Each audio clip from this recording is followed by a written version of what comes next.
Now, over the last few years, we've been seeing newspaper articles coming out predicting the demise of Myer and David Jones. So this one's from a couple of years ago, why our big department stores are struggling.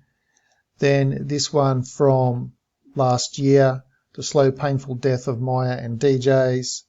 Then this one from the beginning of this year, Myer and David Jones to shrink and restyle its brand, offering amid retail struggles.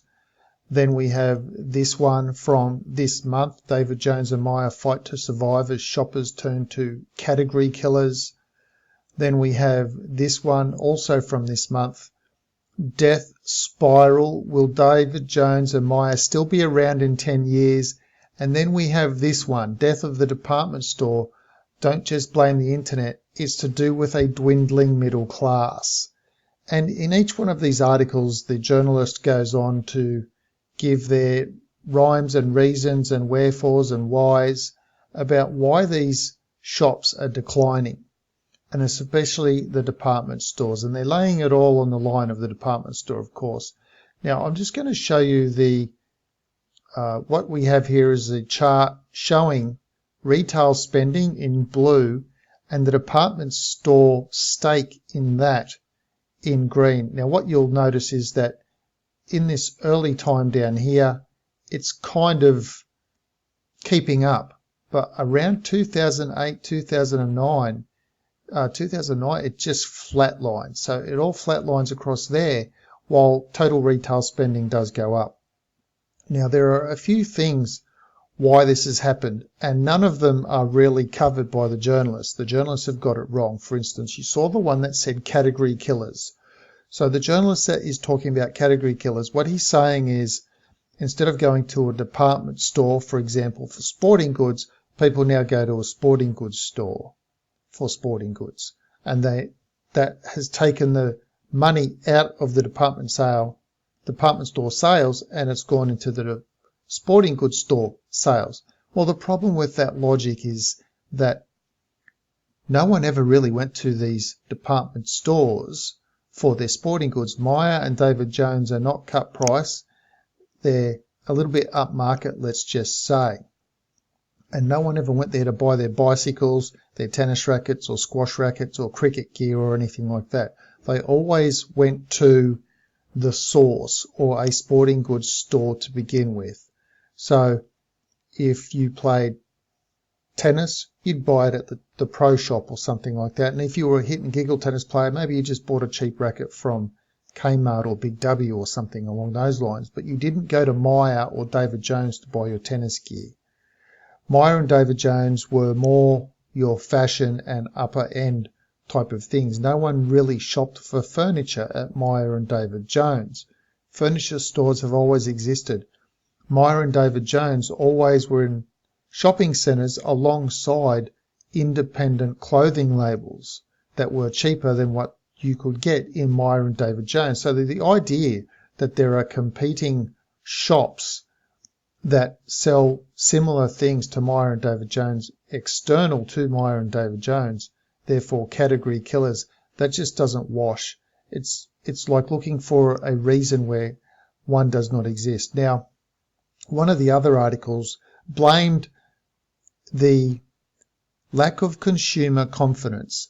So consumer confidence, people are feeling not very confident, therefore they're not shopping at Myer or David Jones. But have a look at this blue on the screen here. You can see that retail spending is going up, but they're just not spending it at Myer and David Jones. So this is not telling me that people are lacking confidence. If the total retail spend also took a dive, then you could say yes, but it's not. Now, there are a few things that actually, now they do, a couple of the articles just sort of blame online and they just leave it at that. But there are a couple of elephants in the room here that I'm going to address about why what we're seeing is this pattern here in Myer and David Jones, and also what we've seen with another store called Big W. Now, Big W is a discount type of a store, and they're kind of like a Kmart sort of a thing. However, what you've got here is you can see that Big W has announced that they are going to close 30 of their stores. This will cost them $270 million in lease and store exit costs, plus another 100 million in non-recoverable asset impairment. So $370 million it's going to cost them to close 30 stores. And they'll say at the bottom there, they will endeavour to provide affected team members with alternative employment options within the group where possible. Well, the group is already struggling. So if you're going to close a store down, you can't really put those people elsewhere unless you're going to start offering them less hours in other stores where you're taking hours away from an existing employee and you're going to start sharing it. So at least both people have a job, but they don't have good income because they're now sharing a job. Now, I'm going to touch on the Myer and David Jones situation because it's a little bit different. Firstly, I want to show a map of Big W stores and talk about those stores. Okay, now in this map, there are 3 stores that apparently have been confirmed to be closing. That is this store in Chullora, this one in Auburn, and this one in the suburb of Fairfield. Now, as you can see here, there are a whole bunch of Big W stores within this area. Now, I did a search to bring these up for a particular postcode, and it told me this store was 4 k's away. And so I think the postcode was around here somewhere.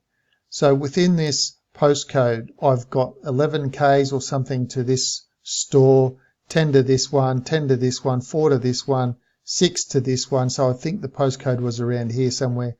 A few 8 or something to this. So to have 5 or 6 Big W stores within 5 miles or 7 miles or, like 5 to 10 kilometres is really unheard of. Now, what that is doing is it means there's too many stores for the population in the area.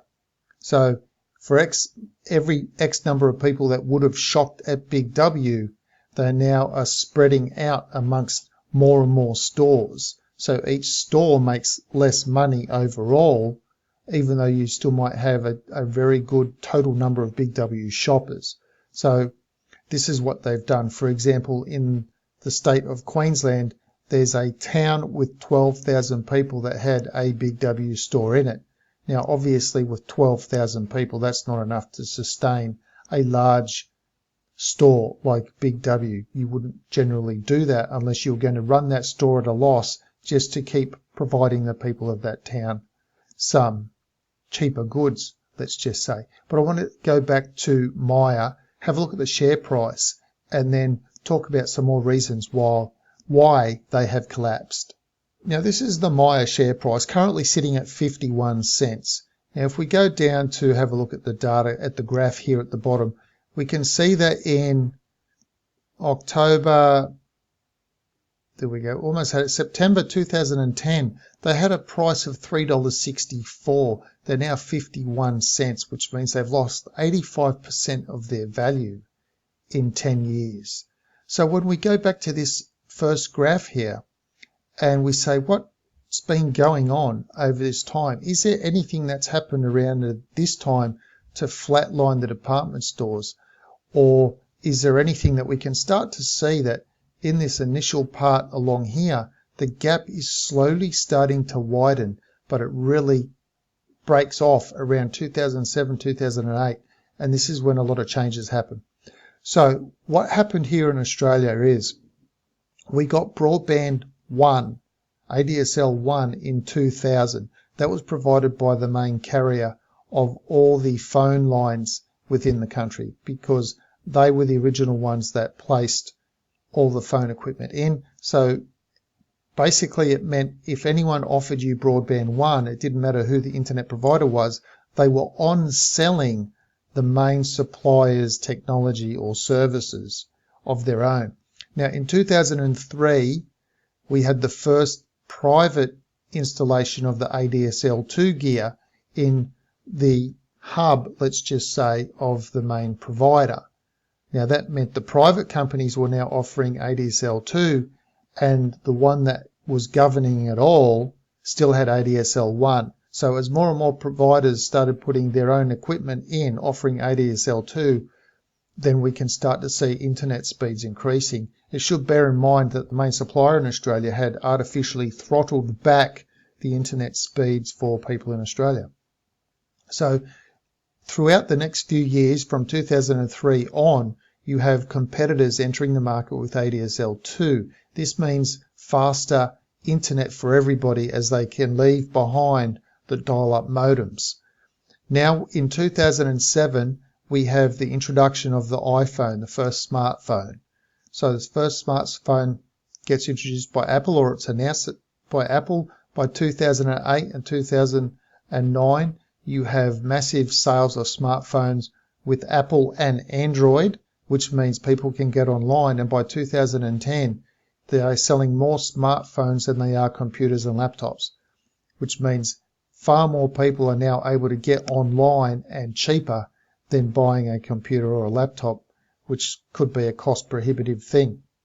Now, of course, there are some other factors that also need to be taken into account. By 2008, 2010, you had something called a DFO, or direct factory outlet. Now, the people that came up with this idea were able to buy airport land, because the airport land is governed by the federal government and it's not open to state rules and regulations versus retail, consumer type of land and pricing, whether it's commercial or residential sort of a thing. So they were able to do good deals with the federal government, get cheap land, put on these massive big warehouses where there could be 100-something outlets, direct factory outlets, selling brand name things at deep discounts or overstock or things like that. So in other words, instead of going to a Myers or a David Jones, people would just go to a DFO and they would have a wider selection of garments and other items to choose from. Now, it should be noted that you cannot discount the impact the DFO had, because they've opened up their latest one was opened just at the end of 2018. So while Myer and David Jones are trying to restructure and possibly close down some and do a remodeling and everything like that, DFOs are still opening up extra DFOs. So people are happy to shop at brick and mortar stores. Now, there's something else that happened during all of this time, and that is we've had constant immigration into the country. Roughly over the last 10 years, there's been about 3 million people have entered Australia. Now, the jobs have not gone accordingly with those people. So obviously, if a couple enters the country, a man and woman, for every 2 people that enter, they don't magically create 2 more jobs, but both of them will be looking for work. So what that has created is an oversupply of workers and an undersupply of jobs. So Australia currently has what you would call as underemployment, and that is people are doing jobs beneath their qualified skill set. People are doing jobs that have reduced hours, so there'll be more casual people, there'll be more part-time type people, and maybe they're having to work 2 jobs just to try and make ends meet.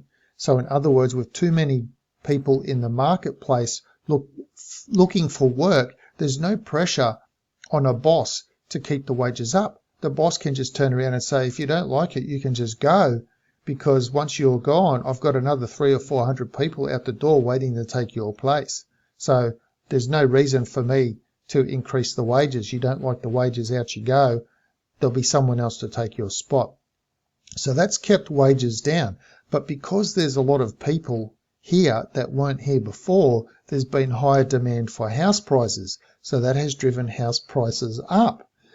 Now, in addition to all of this, all of the government services are all tied to the Consumer Price Index, but they all just rise up automatically all the time. So you generally find your car and life and home and contents, all those sorts of insurances are always going up. Your private health covers are always going up.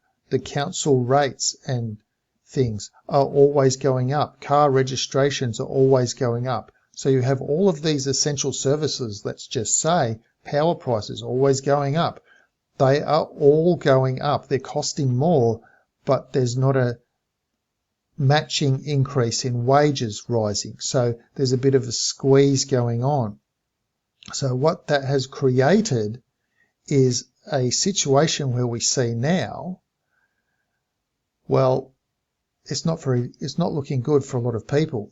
So here we have, this company is called Digital Finance Analytics, and they do all of the finance analytics across Australia wide.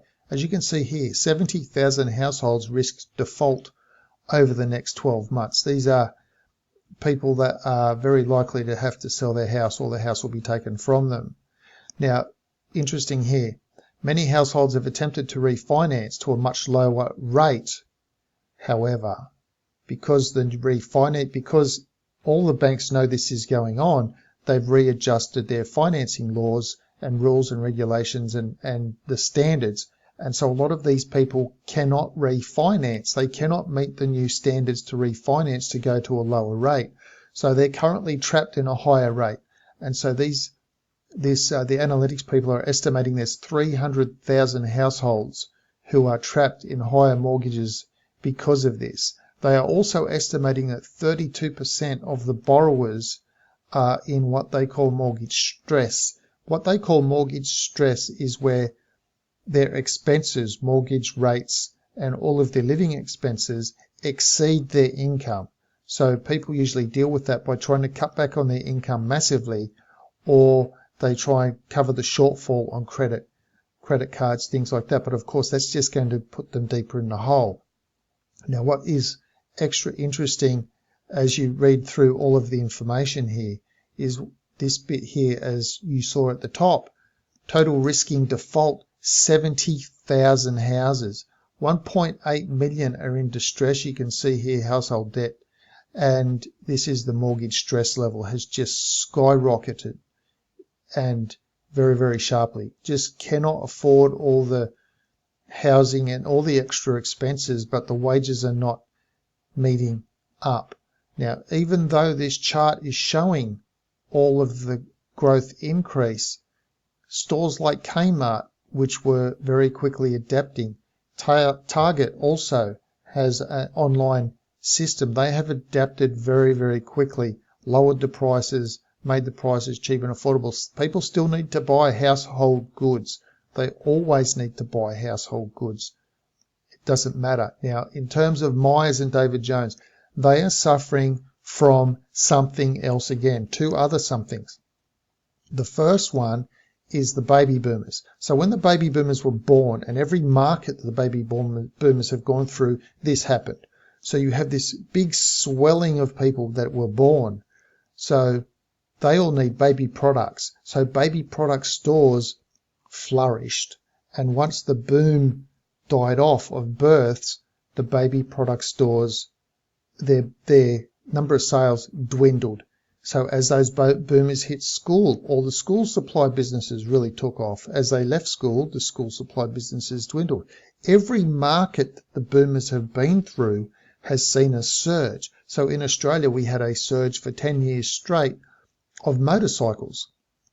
And clubs like the Ulysses Club for over 50s, they started taking off. Harley Davidson started making a lot of sales. A lot of the retro bikes like Triumph, their sales started going through the roof as the baby boomers were either trying to relive some of their youth or just now had enough disposable income to buy the motorbikes and that they've always dreamed of, let's just say, and go riding.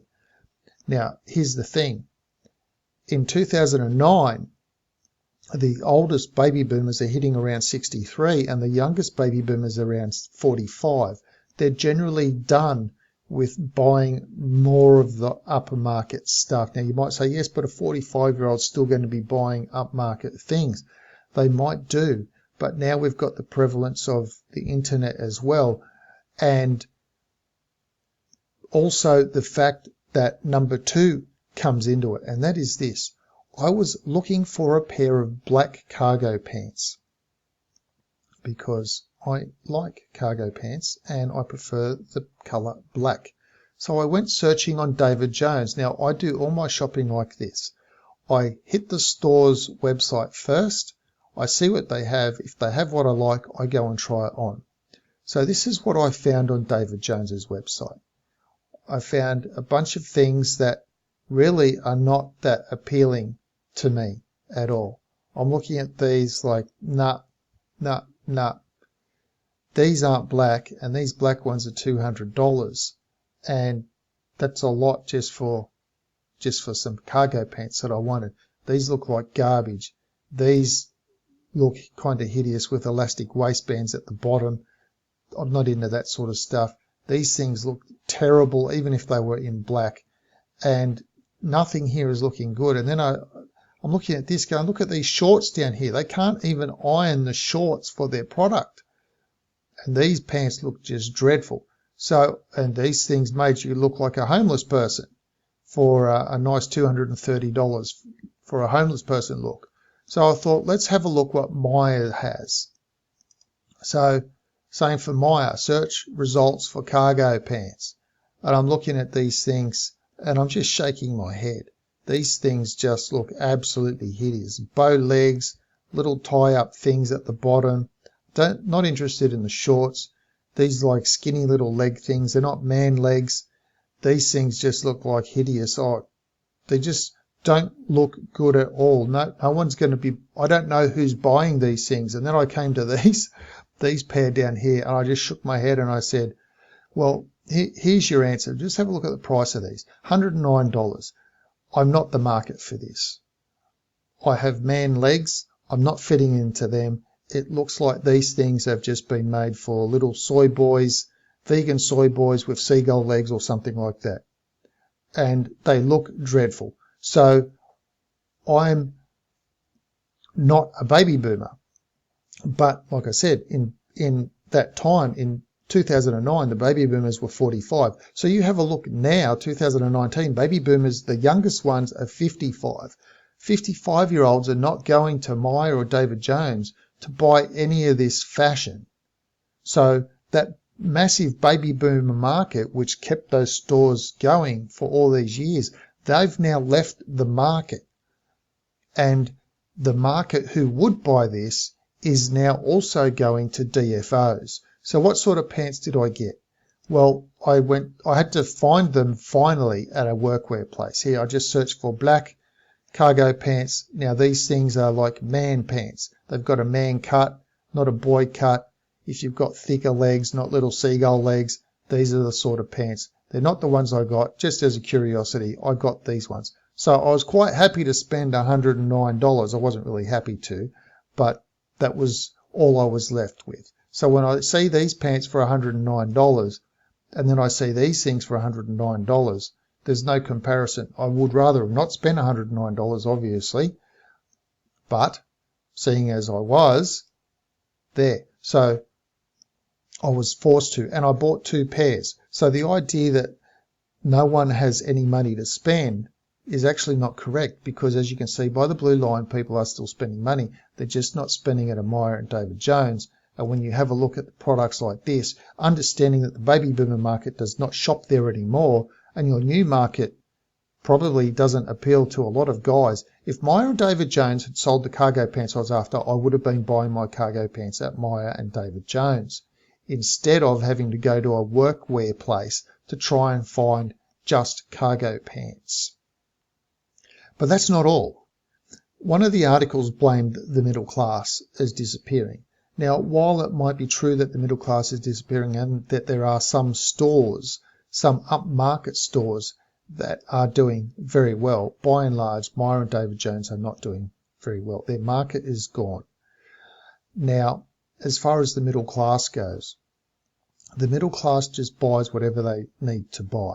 The middle class still exists, but they clearly don't have the disposable income that they used to, seeing as we've got a massive increase in mortgage stress people, with 70,000 people over the next 12 months for a population of only 25 million in the country looking to need to force sell their house, or their house will just basically be taken off them from the bank.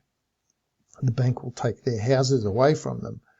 And so this is a very real thing. Already in the state of Western Australia, they've had nearly 1,000 foreclosures already this year. we're only 6 months into the year, or a little bit over 6 months into the year. So the data was for the first 6 months of the year. So they're looking to end up foreclosing on 1,800 houses in that small state of only a few million people. So to foreclose on that many people is like 6 a day having their houses taken from them. And this does not count those who are selling their house to try and get out of trouble. This is the ones where the banks have actually taken the house and thrown the people out on the street. So the situation is pretty dire within the country itself, but people still need to survive. Unfortunately, it's not looking like it's going to change anytime soon, because with the migration situation, that has created some of this problem. You are still going to have too many people for not enough jobs, so jobs will remain casual jobs or part-time, permanent part-time, but basically not really giving you 40 hours. So people will have to either take jobs beneath their skill set or take on additional work as well. So the category killer reasons is bunk. Blaming everything on the internet is bunk, because Kmart is a brick and mortar store, DFO are bricks and mortar stores, they are doing okay. So people aren't just ditching those stores for the internet at all. So you can't just blame the internet. To just say the middle class is shrinking or there's a lack of confidence in consumers. Yeah, there's lack of confidence in consumers, but that's not stopping them spending money, because they're still spending at Kmart, but they're not spending at Target and Myer, at David Jones and Myer. So that's a completely different thing altogether. So category killers, internet, not really, because it's just not. You've got baby boomers, lack of money, and basically Myer and David Jones are not selling what people want to buy. That's what it's always going to come down to. If you're selling what people want to buy and can afford to buy, then you will make sales. So if you're looking to buy a pair of business shoes, you can buy a pair for $150 at a shoe shop. You can buy a $50 pair at the likes of Kmart. You can even buy $20 pairs, but they're probably not going to last that long. Or you can go to David Jones or Myer and pay $400. Well, if I've just got my rates in, my car insurance, my car registration or whatever, I don't have $400. I'm going to buy the $150 pair, or I'm going to buy some other pair. So I'm still spending money up here, but I'm just not spending it at the department stores like I was.